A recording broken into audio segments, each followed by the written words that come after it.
अच्छा, एक बहुत ही हैरान करने वाली बात से शुरू करते हैं। हम्म। स्लोवाकिया, हम्म। मतलब सिर्फ 54 लाख की आबादी वाला एक छोटा सा देश, हम्म। और वो आज की तारीख में प्रति व्यक्ति कार बनाने के मामले में दुनिया का नंबर 1 है। हम्म। हर साल लगभग 10 लाख गाड़ियां। मतलब ये कैसे हुआ? यही तो आज हम समझने की कोशिश करेंगे। और ये कहानी सिर्फ गाड़ियों की नहीं है, मतलब ये एक देश के बदलने की कहानी है कि कैसे शीत युद्ध के बाद एक देश ने विदेशी निवेश और अपनी पुरानी औद्योगिक विरासत का इस्तेमाल किया। हाँ, और दुनिया के नक्शे पर अपनी एक अलग जगह बना ली। तो कहाँ से शुरू करें? मैंने जिलेना में किया की फैक्ट्री के बारे में पढ़ा, और वो कमाल का है। हाँ, जिलेना वाला प्लांट। वहां का सीन कुछ ऐसा है कि लगभग 700 रोबोट काम पर लगे हैं, और हर मिनट असेंबली लाइन से एक नई कार निकल रही है। हर मिनट एक कार। और ये सिर्फ किया की बात नहीं है, वहां फॉक्सवैगन है, जैगुआर लैंड रोवर है। और अब तो वॉल्वो भी अपनी फैक्ट्री लगा रहा है।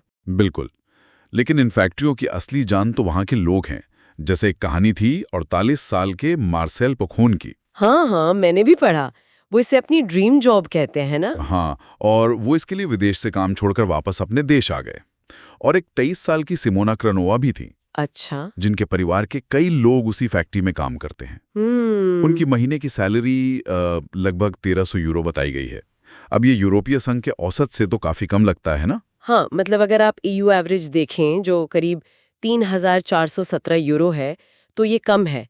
लेकिन स्लोवाकिया के अंदर वहाँ की लिविंग कॉस्ट के हिसाब से ये बहुत अच्छी सैलरी मानी जाती है। अच्छा, तो मतलब एक स्थिर जिंदगी जी सकते हैं। बिल्कुल। और जैसा सिमोना ने खुद कहा, उन्हें इस बात पर गर्व है कि उनका काम उनके समाज को, उनके इकोनॉमी को आगे बढ़ा रहा है। तो फिर ये सवाल उठता है कि किया जैसी बड़ी बड़ी कंपनियां आखिर स्लोवाकिया को चुन क्यों रही हैं? मतलब वहां ऐसा क्या खास है? इसके कई दिलचस्प कारण हैं। सबसे पहले तो जाहिर है लागत। 1990 के दशक में यहाँ पर मजदूरी जर्मनी के मुकाबले सिर्फ 20% थी। सिर्फ 20%? हाँ, आज ये बढ़कर लगभग 60% हो गई है, लेकिन अब भी काफी कॉम्पिटिटिव है। एक मिनट, 60% भी कोई बहुत कम तो नहीं है? तो क्या सिर्फ लागत ही वजह है, या फिर प्रोडक्टिविटी भी कोई रोल प्ले करती है? आपने बिल्कुल सही पॉइंट पकड़ा। अब बात सिर्फ कम मजदूरी की नहीं है, यहाँ की प्रोडक्टिविटी बहुत ऊंची है। यहाँ के कामगार बहुत कुशल हैं, स्किल्ड हैं, और फैक्ट्रियां लेटेस्ट टेक्नोलॉजी से लैस है। तो कंपनियों को बदले में बहुत अच्छी क्वालिटी और क्वांटिटी मिलती है। और लोकेशन? मैंने नक्शे पर देखा, ये तो सचमुच यूरोप के दिल में है। बिल्कुल सही। यूके, जर्मनी, स्पेन जैसे बड़े बाजार बहुत पास है। हाँ, मैंने ये भी पढ़ा कि फैक्ट्री में ब्रिटिश बाजार के लिए खास तौर पे दाईं तरफ स्टीयरिंग वाली गाड़ियां भी बनती हैं। जी, मतलब वो हर जरूरत को पूरा कर रहे हैं।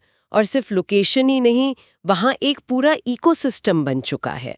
लगभग 360 छोटी बड़ी कंपनियां हैं जो सिर्फ कार उद्योग के लिए पार्ट्स और सेवाएं देती हैं। अच्छा, पूरा सप्लायर नेटवर्क वहीं मौजूद है। हाँ, और फिर सरकार का भी पूरा साथ है। जैसे किया को अपनी इलेक्ट्रिक कार लाइन के लिए 108 मिलियन यूरो के निवेश पर 29 मिलियन यूरो का टैक्स क्रेडिट मिला। वाह! तो मतलब कम लागत, सही जगह, स्किल्ड लोग और सरकार का पूरा सपोर्ट, ये तो किसी भी कंपनी के लिए एक तरह की परफेक्ट रेसिपी होगी। एकदम। और इस रेसिपी की शुरुआत हुई 1989 में, साम्यवाद के पतन के बाद।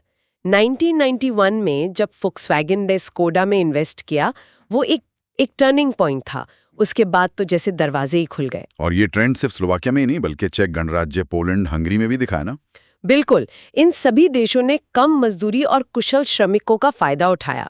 तो कुल मिलाकर कहानी ये है कि स्लोवाकिया ने खुद को एक ऑटोमोटिव सुपर पावर में बदल दिया है। इससे रोजगार बढ़ा, लोगों का जीवन स्तर सुधरा। लेकिन क्या एक ही इंडस्ट्री पर इतनी ज्यादा निर्भरता एक तरह का जुआ नहीं है? मतलब कल को ऑटो सेक्टर में मंदी आ गई तो? ये इसका दूसरा पहलू है, और शायद सबसे बड़ी चुनौती भी।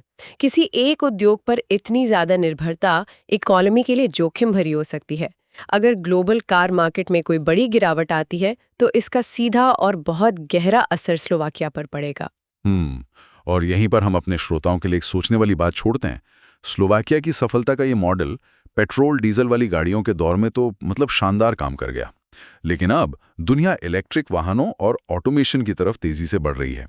तो बड़ा सवाल ये है कि क्या स्लोवाकिया इस नए दौर के लिए खुद को तैयार कर पाएगा? क्या उनकी ये परफेक्ट रेसिपी भविष्य में भी उतनी ही कारगर साबित होगी?